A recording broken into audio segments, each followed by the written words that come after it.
Good morning students. Now we continue our chapter 11 and our next topic दर्पण की focus दूरी और वक्रता त्रिज्या में संबंध। देखिए सबसे पहली चीज तो दर्पण की फोकस दूरी और वक्रता त्रिज्या हम हमारे लास्ट सेशन में पढ़ चुके हैं कि दर्पण की फोकस दूरी क्या होती है। दर्पण के ध्रुव से लेकर और मुख्य फोकस तक की दूरी फोकस दूरी कहलाती है और वक्रता त्रिज्या होती है दर्पण जिस खोखले गोले का भाग है उस गोले की त्रिज्या वक्रता त्रिज्या कहलाती है। तो अब हमें इन दोनों के बीच में संबंध फाइंड आउट करना है। मैंने आपको एक चीज और बताई थी कि अगर हमें बिंब का प्रतिबिंब बनाना है तो कम से कम 2 किरणों की आवश्यकता होगी और उन 2 किरणों के लिए हमने 4 किरणों का अलग अलग फॉर्मेट देखा था। उन 4 में से हम कोई सी भी 2 किरणें लेके हम यहाँ पर उनकी सहायता से बिंब का प्रतिबिंब प्राप्त कर सकते हैं। तो हम स्टार्ट करते हैं यहाँ पर दर्पण की फोकस दूरी और वक्रता त्रिज्या में संबंध। ठीक है, तो इसके लिए हम एक दर्पण लेते हैं।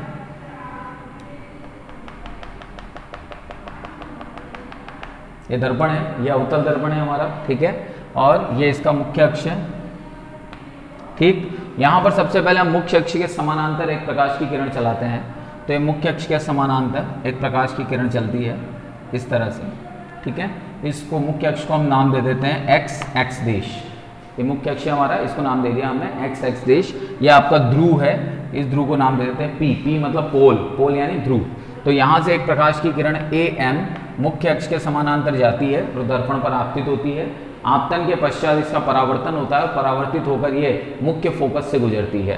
तो ये परावर्तित होकर मुख्य फोकस से गुजरती है इस तरह से। ठीक है, परावर्तित होकर जब ये मुख्य फोकस से गुजरती है तो ये फोकस बिंदु है आपका F और यहाँ से यहाँ तक की दूरी है आपकी स्मॉल f, इसे हम कहते हैं फोकल लेंथ। ठीक है, अब यहाँ पर जब ये मुख्य फोकस से गुजरती है तो उस कंडीशन में यहाँ सबसे पहली चीज हम ये देखें कि ये तो है आपकी आपतित किरण, ये है आपकी परावर्तित किरण। तो अभिलंब होगा क्योंकि आपतित और परावर्तित किरण के मध्य क्या होता है, अभिलंब यानी इस तरह से ये इनके मध्य में ये एक अभिलंब है और ये अभिलंब कहाँ से गुजरता है, वक्रता केंद्र से। ये अभिलंब गुजरता है वक्रता केंद्र से। ठीक है, तो अब यहाँ पर हमने ये कहा कि अगर ये एंगल जो है सपोज थीटा है, समझिएगा ध्यान से, ये एंगल हमने माना थीटा, ये एंगल थीटा है तो ये एंगल भी कितना होगा, थीटा। क्यों? क्योंकि ये एंगल कौन सा एंगल होगा आपका, अल्टरनेट एंगल। ठीक है, ये एंगल कौन सा होगा आपका, अल्टरनेट एकांतर कोण जिसे हम कहते हैं। ठीक है, ये एंगल थीटा है तो, और ये एंगल, अब चूंकि एक चीज और ध्यान दीजिएगा, आपतन और परावर्तन कोण समान होते हैं परावर्तन के नियम में। तो ये अभिलंब के सापेक्ष ये तो आपतन कोण हुआ और ये परावर्तित किरण है तो ये कौन सा कोण बनाएगी, परावर्तन कोण। तो ये भी कितना होगा, थीटा, क्योंकि आपतन और परावर्तन कोण दोनों समान होते हैं। तो थीटा और थीटा कितना हो गया, 2 थीटा। तो ये कोण कितना हो गया तुम्हारा, टोटल 2 थीटा। आगे बात समझ में? ठीक है, तो यहां पर ये वक्रता केंद्र और ये पोल, यहां से यहां तक की डिस्टेंस कितनी है, R, जिसे हम कहते हैं वक्रता त्रिज्या। तो मुझे रिलेशन किस किस में निकालना है, स्मॉल f और कैपिटल R में। तो यहाँ पर हम एक थ्योरी लिख देते हैं कि चित्रानुसार एक समानांतर, एक मुख्य अवतल दर्पण के मुख्य अक्ष के समानांतर एक किरण AM दर्पण पर आपतित होती है। परावर्तित होने के पश्चात ये मुख्य फोकस F से गुजरती है। MC जो है वो अभिलंब है, ठीक है, जो वक्रता केंद्र से होकर गुजरता है। ठीक, अब यहाँ पर हम ये कहते हैं कि मुख्य अक्ष से M से हम एक लंब डालते हैं इस मुख्य अक्ष पर MN,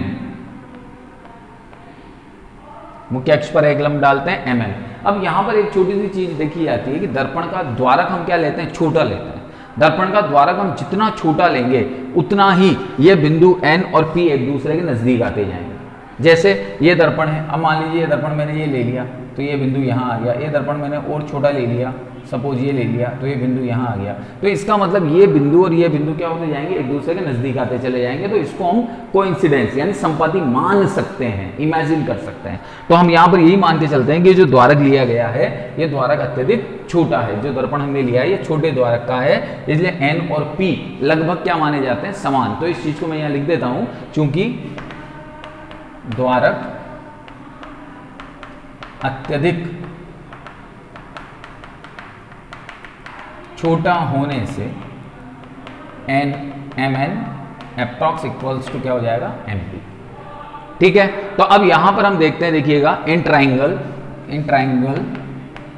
MNP tan 2 theta equals to, इस ट्राइंगल में देखते हैं tan 2 थीटा इक्वल्स टू लंब बटे आधार, ठीक है। तो इसको हम ऐसे भी लिख सकते हैं एम एन, तो एन और पी एक दूसरे के पास पास है ना, तो हम इसको कैसे लिख सकते हैं एम एन, और यहाँ एफ एन अप्रोक्स इक्वल्स किसके हो जाएगा एफ पी के, तो M P upon N P, क्योंकि एन और पी एक दूसरे के पास पास है। अब एम पी की वैल्यू कितनी, एम पी तो ऐसा कैसा ही, और एन पी को ऐसे ही छोड़ देते हैं हम। अब ट्राइंगल लेते हैं हम, in triangle M C P, ठीक है। तो टेन थीटा इक्वल्स टू हो गया आपका M C sorry M P upon C P, ठीक है। तो टेन टू थीटा और टेन थीटा। अब हम कहते हैं कि अगर एंगल स्मॉल है, जो ये एंगल क्योंकि त्वरक छोटा है तो कोण भी अल्प बनेंगे, तो अगर कोण अल्प हैं तो यहां लिखते हैं हम यदि कोण अल्प हैं, तो अगर कोण अल्प होता है तो टेन थीटा लगभग किसके बराबर हो जाएगा टू थीटा के, टेन टू थीटा, और टेन थीटा लगभग किसके बराबर हो जाएगा थीटा के। ये कैसे आता है इसको भी समझ लें। यहां पर हम कहते हैं टेन थीटा की एक सीरीज लिखते हैं, theta minus theta cube upon 3 factorial 3 plus theta 5 upon factorial 5, ऐसे कुछ सीरीज चलती है। अगर थीटा अल्प है तो जितना छोटा कोण होगा उसकी घातें उतनी छोटी चली जाएगी। जब 0.5 का स्क्वायर और छोटा हो जाएगा, उसका स्क्वायर और छोटा हो जाएगा, तो जितना छोटा कोण होगा उतना उनका स्क्वायर और कम होता चला जाएगा। तो इसका मतलब जो ये उच्च घातें हैं इनको हम क्या मान लेते हैं नगण्य। तो टेन थीटा लगभग किसके बराबर होता है थीटा, लेकिन किन कोणों के लिए अल्प कोणों के लिए, अल्प कोणों के लिए टेन थीटा लगभग थीटा के बराबर हो जाता है। तो यहाँ पर tan theta, tan two theta तो हो गया टू थीटा के बराबर और टेन थीटा हो गया थीटा के बराबर। तो अब यहाँ पर हम लिखते हैं अतः टू थीटा इक्वल्स टू हो गया आपका M P upon N P इस समीकरण से, और थीटा इक्वल्स हो गया आपका M P upon C P. तो अब थीटा का मान उठा के यहाँ रख दो, तो थीटा का मान उठा के जब यहाँ रखोगे तो two M P upon C P equals to M P upon N P, ठीक है। एम पी से एम पी कैंसिल हो गया, तो एन पी इक्वल्स टू हो गया सी पी बाय टू। अब एन पी क्या है, एन पी देखें, एन सॉरी कुछ गड़बड़ हो रही है, F N equals to F P आएगा यहाँ पर, हाँ एफ पी, ठीक है। तो यहाँ भी क्या चलेगा एफ पी और यहाँ भी क्या चलेगा एफ पी, क्योंकि पी और एन एक दूसरे के निकटस्थ हैं। तो एफ पी क्या है तुम्हारा एफ पी है focal length small F, C P क्या है कैपिटल आर बाई टू। तो इसका मतलब अगर हम फोकस दूरी और वक्रता त्रिज्या की बात करते हैं तो फोकस दूरी सदैव वक्रता त्रिज्या की आधी होती है। ये हमने यहाँ पर प्रूव कर दिया, फोकस दूरी सदैव क्या होगी वक्रता त्रिज्या की आधी, ठीक है बेटा। तो ये आपका ये टॉपिक कंप्लीट, बहुत सिंपल सा है, ये 10th में भी होगा आप लोगों के। अब नेक्स्ट लेते हैं हम मिरर इक्वेशन, दर्पण समीकरण, इंपॉर्टेंट है, इससे रिलेटेड एग्जाम्पल्स भी हैं अपने। तो मिरर इक्वेशन लेते हैं हम लोग।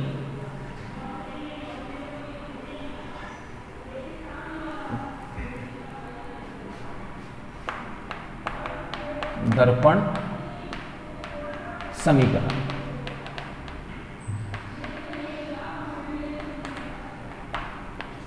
मिरर इक्वेशन, दर्पण समीकरण के लिए वापस वही चीज, सबसे पहले हम दर्पण लेते हैं, ठीक है।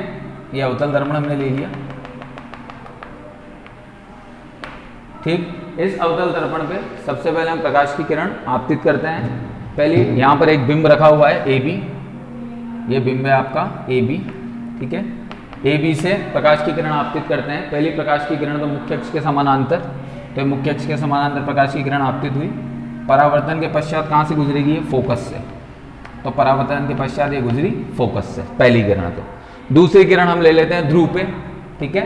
ध्रुव पर हमने दूसरी किरण डाली, ये परावर्तन के पश्चात, अच्छा ध्रुव से कोई दो किरणें लेनी होती है, तो ध्रुव पर जब हम प्रकाश की किरण डालते हैं तो जितने कोण पर हमने प्रकाश की किरण को डाला है वो उतने ही कोण पर परावर्तित हो जाती है। तो यहाँ से ये सेम कोण पर परावर्तित हो जाएगी। तो अब ये किरण जहाँ मिली, ये दोनों किरणें आपस में जिस जगह मिली वहाँ पर इसका प्रतिबिंब बनेगा। तो यहाँ पर ये इसका प्रतिबिंब बना आपका इस जगह पर, और इस प्रतिबिंब को हम नाम दे देते हैं ए डैश बी डैश। इसको क्या नाम दे देते हैं हम ए डैश बी डैश, ठीक है। और ये आपका बिंदु हो गया यहाँ पर एम। वापस एम से हम एक लंब डालते हैं इस जगह पे एन। तो वही द्वारक अत्यधिक छोटा है तो इस चीज को हम यहाँ चाहे तो लिख सकते हैं, चूंकि दर्पण का द्वारक अत्यधिक छोटा है। ओके, तो अब वही वापस हम थ्योरी रिपीट करते हैं कि चित्रानुसार ए बी बिंब है, ए बी बिंब का प्रतिबिंब क्या मिल रहा है हमें, ए डैश बी डैश, जो अवतल दर्पण से दाईं ओर स्थित है, बाईं ओर स्थित है, ठीक है, और वास्तविक है और उल्टा है, ठीक है, वास्तविक है और उल्टा है, ठीक है। दर्पण से बिंब की दूरी, अब इस दर्पण से बिंब की दूरी हमने मानी u, प्रतिबिंब की दूरी हो गई v और फोकस दूरी हो गई f, ये हमने माना। दर्पण से बिंब की दूरी तो u, प्रतिबिंब की दूरी v और फोकस दूरी हो गई आपकी f, ठीक है। तो अब यहां पर हम देखते हैं, देखो कौन कौन से त्रिभुज कंसीडर करते हैं। सबसे पहले हम त्रिभुज लेते हैं a और त्रिभुज ले रहे हैं हम सबसे पहले A dash F B dash, A dash F B dash, वह एक त्रिभुज तो ले लिया A dash F B dash और एक त्रिभुज ले लिया M F P, M F P, ठीक है। द्वारक अत्यधिक छोटा है इसलिए एन अप्रॉक्स इक्वल्स टू किसके हो गया, पी के, ठीक। तो दोनों ट्राइंगल ले लिया हमने, एक तो A dash B dash F A और एक एम एफ पी। तो सबसे पहले तो angle of A dash F B dash equals to angle of M F P, ठीक है। कौन सा कोण है ये, शीर्षाभिमुख, वर्टिकल अपोजिट जिसे हम कहते हैं, शीर्षाभिमुख, ठीक है। इसी तरह से angle of B dash A dash F, ये वाला एंगल, ठीक है, और angle of M P F equals to 90 degree, समकोण होगा, ठीक है। तो दो कोण बराबर हो गए आपके, दो कोण बराबर हो गए, इसका मतलब त्रिभुज समरूप है।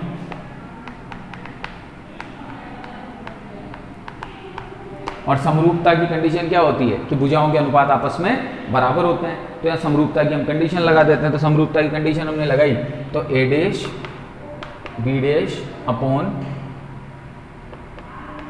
M P equals to A dash F upon F P, A dash B dash upon M P और A dash F upon F P, ठीक है। अब यहां पर हम कहते हैं एम पी किसके समानांतर है, ए बी के, एम पी समानांतर है ए बी के, तो चूंकि ए बी, तो अब आपका हो गया A dash B dash upon A B equals to A dash F upon F P, this is equation 1। ये फर्स्ट इक्वेशन आपकी यहां पर आ गई, ओके। अब दोबारा एक और ट्राइंगल कंसीडर करते हैं, ट्राइंगल लेते हैं हम A B P, triangle A B P, A B P, और एक ट्राइंगल हमने ले लिया A dash B dash P, ठीक है, ए बी पी और A dash B dash P, दो ट्राइंगल हो गए।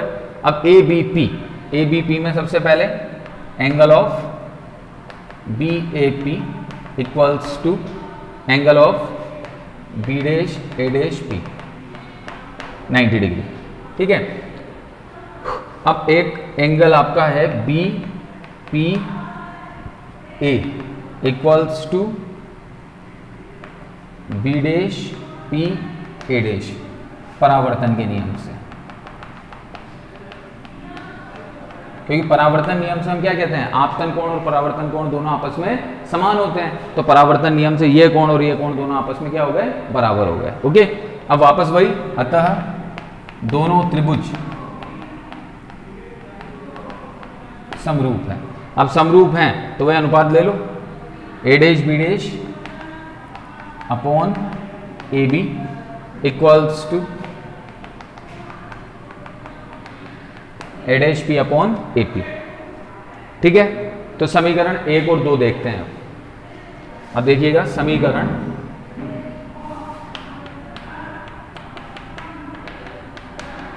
1 व 2 से, तो 1 और 2 से A dash B dash upon A B, और यहाँ भी A dash B dash upon A B, तो ये आपस में बराबर हो जाएंगे। तो अब क्या बचा तुम्हारे पास, A dash P upon A P equals to A dash F upon F P, ये रहा। क्योंकि दोनों आपस में बराबर हो गए समीकरण 1 और 2 में, ये वाली टर्म और ये वाली टर्म दोनों आपस में बराबर हो गए। ठीक है, अब ए डैश एफ जो है, इस ए डैश एफ को तुम क्या लिख सकते हो, A dash P minus F P upon F P, और इधर क्या चल रहा है, A dash P upon A P. ठीक है, ये हो गया। अब ए डैश पी की बात करते हैं हम। ए dash P, A dash P क्या है, बिंब की दूरी, प्रतिबिंब की दूरी। अब मैंने आपको जब साइन कन्वेंशन चिन्ह परिपाटी बताई थी, तो चिन्ह परिपाटी में हमने ये पढ़ा था कि अगर आपतित किरण की दिशा में चलेंगे तो दूरियां धनात्मक ली जाएगी, और आपतित किरण के विपरीत चलेंगे तो दूरियां ऋणात्मक ली जाएगी। और समस्त दूरियां कहाँ से मापी जाएगी, ध्रुव से। तो ध्रुव कहाँ है आपका, ये। तो ध्रुव से जब आप इधर दूरियां माप रहे हो तो आपतित किरण तो ये है, आप इधर माप रहे हो तो ये विपरीत हो गई। विपरीत होते ही सारे चिन्ह क्या होंगे, ऋणात्मक। तो सबसे पहले यहां से यहां तक की दूरी ए डैश पी, तो यहां से यहां तक की दूरी वी हुई, तो वी नेगेटिव। फिर यहां से यहां तक बिंब, यह नेगेटिव, फिर नेगेटिव, फिर नेगेटिव, लेकिन नेगेटिव नेगेटिव क्या हो गया, पॉजिटिव, अपॉन फिर नेगेटिव। ठीक है, इसको सॉल्व करते हैं, माइनस माइनस कैंसिल हो गए। अब क्रॉस मल्टीप्लाई कर दो, तो जब क्रॉस मल्टीप्लाई करोगे तो ये हो गया minus V F equals to minus U V plus U F. ठीक है, तो यहां से यू वी को तो भेजो इधर और इसको भेजो उधर। ठीक है, अब प्रत्येक पद को यू वी एफ से भाग देने पर, तो यू वी एफ से भाग दिया तो 1/f equals to 1/u plus 1/v। तो ये कौन सी समीकरण हो गई तुम्हारी, इसे दर्पण समीकरण कहते हैं। ठीक है, और उत्तल और अवतल दोनों दर्पणों के लिए यही दर्पण समीकरण काम में आती है। चाहे उत्तल दर्पण हो या अवतल दर्पण हो, दोनों ही दर्पणों में यह समीकरण लागू होती है। ठीक है, अब यहां पर एक टर्म और बनती है, वो बनती है रेखीय आवर्धन, कि जो बिंब बना है, जो बिंब से प्रतिबिंब बना है, वो कितना आवर्धित हुआ, कितना बड़ा बना, तो उसे हम कहते हैं रेखीय आवर्धन, यानी बिंब के सापेक्ष प्रतिबिंब की स्थिति आवर्धन कहलाती है। तो वो हम निकालते हैं, देखो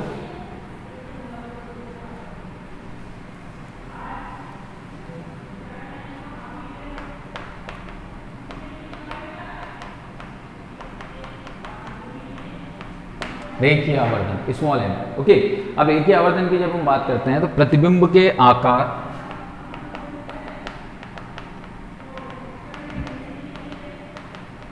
व बिंब के आकार का अनुपात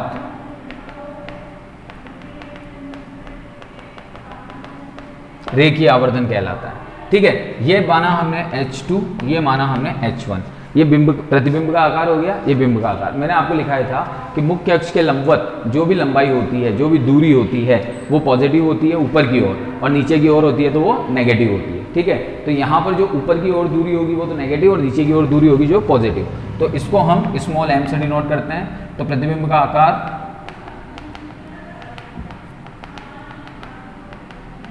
अपॉन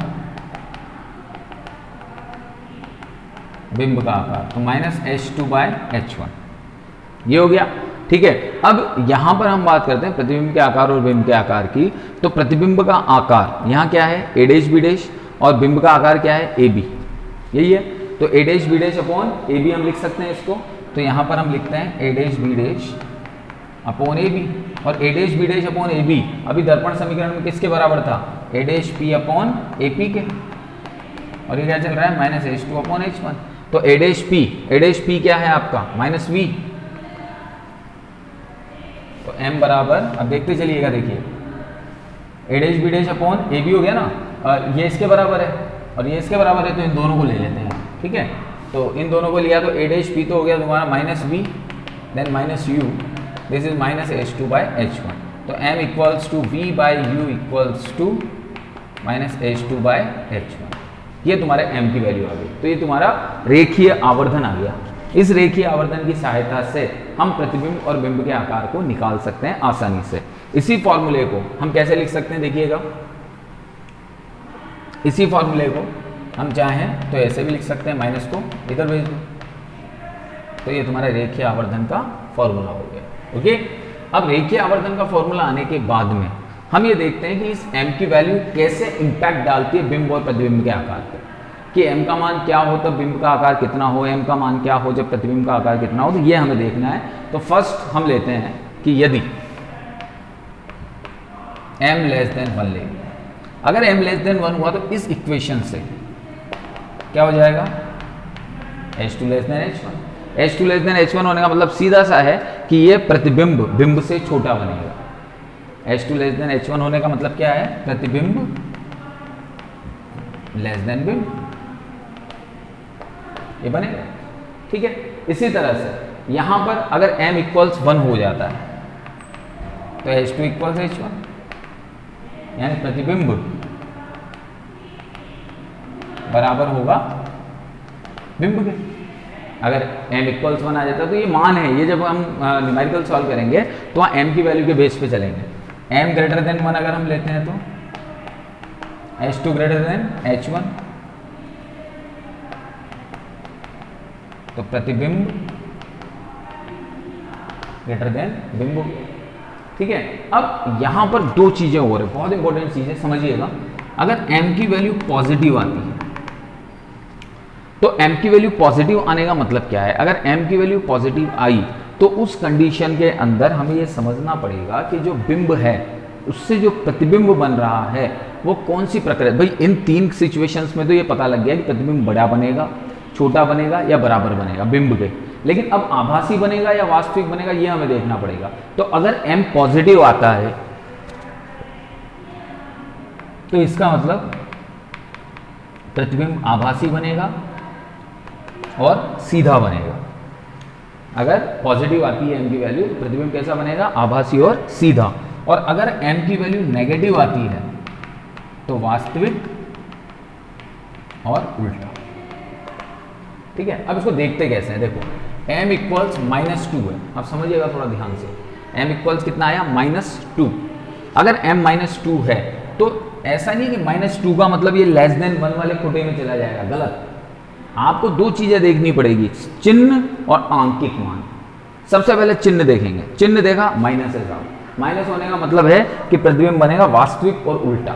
अब अंक देखेंगे, अंक कितना है 2, तो 2 का मतलब हो गया ग्रेटर देन 1, यानी इसका मतलब प्रतिबिंब बिंब से बड़ा बनेगा। -2 का मतलब ये मत समझ लेना कि माइनस तो 0 से छोटा, 0 से पीछे चला जाता है इस तरह से गणित में कि ये 0 की लाइन होती है 1 2, इधर -1 -2 तो इधर छोटा। नो, यहां पर माइनस और अंक दोनों को अलग अलग तरीके से देखना पड़ेगा। माइनस तो आपको ये बताएगा कि ये वास्तविक और उल्टा बनेगा, और उसके बाद वाला अंक आपको ये बताएगा कि ये ग्रेटर देन 1 है या लेस देन 1 है, यानी प्रतिबिंब बड़ा बनेगा या छोटा बनेगा। तो इन चीजों को हमें ध्यान रखना है। तो ये m की साइन कन्वेंशन हो गई, एक तरह से m का चिन्ह परिपाटी हो गया कि m का मान किस कंडीशन में प्रतिबिंब की कैसी स्थिति हमें देगा। ओके ओके, अब नेक्स्ट हम लेते हैं इसी में